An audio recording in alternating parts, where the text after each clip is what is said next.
तर विद्यार्थी मित्रांनो आपल्याला पाहायचं आहे या ठिकाणी पीएच कसा चेक करतात. आता माझ्यासमोर या ठिकाणी पीएच त्या स्ट्रिप्स आहेत, पीएच पेपर ज्याला म्हणतो आपण. त्याच्यावर जर बघितलं आपण या ठिकाणी तर काही नंबर दिलेले बघा 1 ते 14 पर्यंत नंबर आहेत. तर यामध्ये जर समजा पीएच पेपर आणि त्याला कलर असतात, एक ठराविक त्याला कलर दिलेला आहे. आपल्याला तो पीएच पेपर त्या द्रावणामध्ये टाकायचा आहे. आता या ठिकाणी पहिला जे द्रावण आहे आपण लिंबाचं द्रावण घेतलेलं आहे.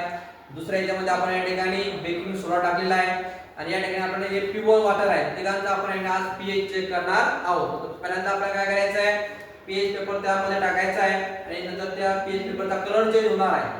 मग तो कलर चेंज होणार, तो कलर कोणासोबत मॅच होतो, कोणत्या नंबर सोबत मॅच होतो त्यावरून तुम्हाला ठरवायचं आहे की तो कोणत्या प्रकारचा सबस्टन्स आहे, ऍसिड आहे की बेस आहे किंवा न्यूट्रल आहे. आपल्याकडे या ठिकाणी तिन्ही द्रावण आहेत, एक आहे प्युअर वॉटर, एक आहे त्या ठिकाणी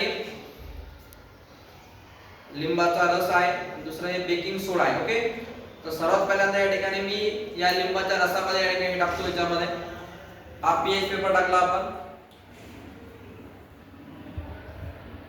थोडंसं कॉन्सन्ट्रेशन थोडंसं कमी दिसते आपल्याला याच्यामध्ये. थोडंसं आपण लिंबाचा रस टाकू आणि परत त्यामध्ये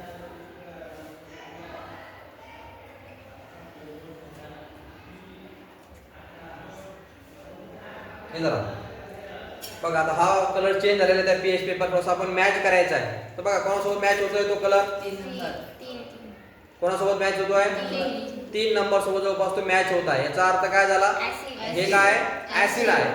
आता आपण या ठिकाणी दुसरा जो पेपर आहे तो आपण या ठिकाणी बेसमेंट टाकणार आहोत. आपल्याकडे बेकिंग सोडा आहे, याच्यामध्ये डिप करायचा तो अशा प्रकारे. बघा त्याचा कलर चेंज झालेला आहे त्या पीएच पेपरचा. परत तुम्हाला तो जो कलर आहे तो ते या स्ट्रिप सोबत मॅच करायचा आहे. चला कोणासोबत मॅच होतोय, 9 सोबत मॅच होत आहे. याचा अर्थ हा पदार्थ काय आहे, बेस आहे. आता आपण या ठिकाणी प्युअर वॉटर आहे, त्या वॉटर मध्ये टाकू आपण त्या ठिकाणी हा स्ट्रिप पीएच पेपर. बघा याचा कोणताही इथे कलर चेंज झालेला नाही किंवा प्रोसेस जो झालाय तो 7 सोबत मॅच होतो. कोणासोबत मॅच होतोय 7. याचा अर्थ काय होतो की पाण्याचा पीएच हा किती आहे 7 आहे आणि पाण्याचा पीएच जर 7 आहे याचा अर्थ पाणी हे काय न्यूट्रल आहे. काय न्यूट्रल. आपण बघितलं या ठिकाणी की ज्यावेळेस पीएच हा किती असतो 1 च्या 7 च्या मध्ये असतो, 1 पासून 7 पर्यंत, तर त्या पदार्थाला काय म्हणतो आपण ऍसिड. आणि 7 ते 14 च्या मध्ये असेल तर त्याला म्हणतात बेस. ज्यावेळेस बरोबर 7 असतो त्यावेळेस त्याला म्हणतात न्यूट्रल. तर आज आपण बघितलं पाणी हे न्यूट्रल आहे, हा लिंबाचा रस जो आहे तो काय ऍसिड आहे आणि हे जे आहे बेकिंग सोडा हे काय बेस आहे.